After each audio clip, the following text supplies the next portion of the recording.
Today I'm going to show you how to make these wild garlic nachos, wild garlic emulsion and super green oil.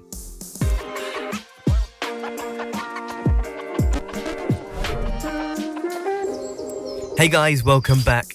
I'm a huge fan of wild garlic. It's an exceptional ingredient that can take any dish to the next level. The fact that it grows in such picturesque environments only adds to its allure. It's no surprise that it's become such a sought-after ingredient in recent times, and although the season is short, I make the most of it while it lasts. We're going to start by washing the wild garlic 3 times to remove any of the dirt and the bugs. We're going to put 200 grams of the wild garlic into a blender with 400 milliliters of a neutral oil. Now, I've been making green oils for over 20 years, every single technique that you can think of, drying the leaves in a microwave, frying the herbs in oil on the stove. This really is the best method because you get the most amazing green oil with the strongest flavor without losing any of the delicacies of the herb. So you're using the heat of the blender that's caused by blending. The moment that the blender feels warm to the touch, you can switch to the thermometer. We're looking for a temperature of 60 degrees Celsius or 140 degrees Fahrenheit. Any higher than this and you'll start to denature the flavor molecules of the wild garlic. Got a beautiful oil that's green and full of flavor, but we need to keep the color, so you need to set up an ice bath and cool this down as quickly as possible. The longer it takes you to reach 5 degrees, the more color you're going to lose from this oil.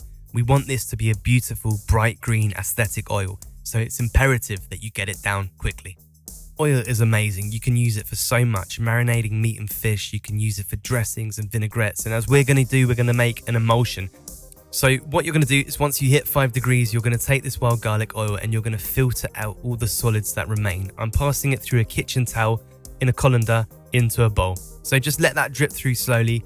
Don't push it. You don't want to force any of the solids through. So that will take about 10 minutes. And once that's gone through the sieve, you're going to see at the bottom you have some water. Now this is the natural water that's come out of the wild garlic. So we want to remove that because it will start to taste funky and also change the color of the oil. So this is my favorite way to separate it. You put it into a bag or a vacuum packed bag or even a piping bag and you hang it up. You heat a needle and you pierce it just above where the oil meets the water. The oil trickles out slowly, leaving the water behind. If you don't have a blowtorch, you can simply put the oil into a container and freeze it for 12 hours. The water will freeze, the oil will stay liquid, you pour off the oil and you're good to go. But this way, with the vacuum packed bag and the needle, I find the best. Look at the color of that oil, it's ready to go now. Marinades, dressings, vinaigrettes, emulsions.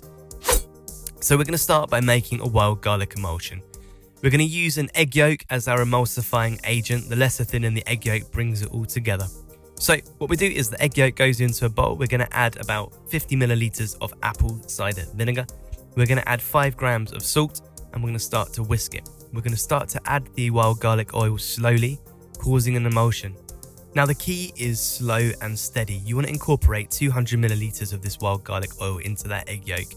Now we add little by little. If you add it all in one go or you add too much in one go, what will happen is you'll oversaturate the egg yolk and your emulsion will end up splitting. Once it splits, it's very difficult to bring it back. I'll show you how to do that in another video. Let me know in the comments below if you'd like to see emulsion recovery techniques. But here we have this glorious wild garlic emulsion ready to dip our nachos into. So put it into a piping bag and put it into the fridge till later. Next up, we're gonna make the tortillas. So start by adding 225 grams of plain flour. We're gonna add 40 grams of our wild garlic oil. And then we're going to add 4 grams of Maldon sea salt. Give that a whisk to make sure it's all nicely mixed together. And then we're going to bring a kettle up to the boil and we're going to add 140 milliliters or grams is exactly the same of boiling water into the mix. Take the whisk now and just bring it together to a homogeneous dough. Once the dough comes together and there's no dry flour left, we're going to take the bowl, turn it upside down and tip it out onto the bench. We're going to use our hands to bring it together to make a smooth dough. And then I'm going to show you how to roll out the tortillas. Once the dough's all come together, you're going to divide it into approximately 50 gram pieces. Once they're all divided, you're going to roll them into smooth round balls. This is a wicked recipe and I recommend making more than you need because once you've made them, you can put them in the freezer and you can pull them out whenever you need a nice sandwich or something that you want to use the tortilla for. So dust the bench with flour and then take your ball and you're going to roll it out. We're looking to get them about 2 to 3 millimeters thick, trying to keep them as round as possible. Continue to rotate them clockwise, keep your fingers spread out, applying even pressure, and you'll end up with something like this. So now you want to heat up a frying pan, and you're just going to start to cook it gently on both sides. Once you start to see it bubbling and blistering, you turn it over, and you continue doing that until you have the correct colour of doneness. I like it when it looks a little bit charred on a few of the bubbles, and for me, something like that is perfect, and I'll stop there. So continue that process with the rest, and now it's time to make the nachos. So you could buy tortillas if you can't be bothered to make them, but it's so simple and they're so delicious, I thoroughly recommend it. And once you've done it, you're going to be doing it all the time. I really recommend that you make more than you need because they're just delicious. So I cut them into 8, and then I'm ready now to start frying them. I didn't want to get out the deep fat fryer for such a small amount, so I've got a pan of oil on the stove. I've taken it up to 190 degrees Celsius, and now I'm starting to slowly lower in the tortillas one by one, making sure that they don't stick together and they all get a bit of space in the fryer. Once the fryer is at its maximum capacity, I'm going to start to stir them around with a slotted spoon just to make sure that they get a nice even cook on them. If you don't turn them over, what will happen is you'll get colour on one side, they'll be white and soggy on the top, and that's not what we want.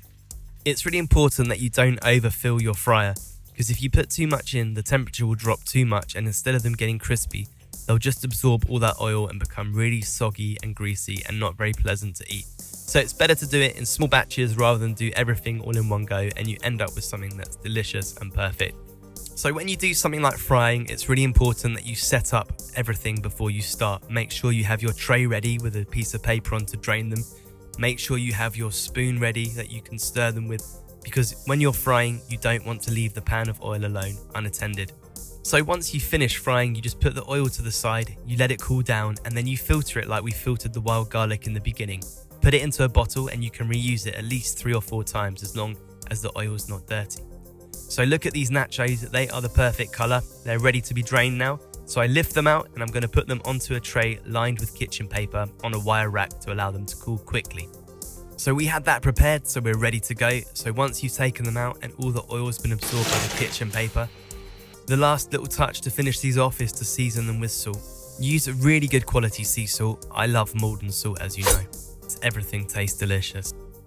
So to plate these, really simply, you want to just squeeze your emulsion into the middle of the plate. It doesn't need to be pretty because it's all about the flavour. Gonna start by putting our nachos around the outside. Now this is an amazing little snack when you're watching the big game or you've got friends and family coming over. And I'm just finishing these with some wild garlic buds. I'm posting new videos every week. Stay tuned so you don't miss out on anything. Like, share, subscribe, hit the notification bell. And until next time, I've been the London Chef.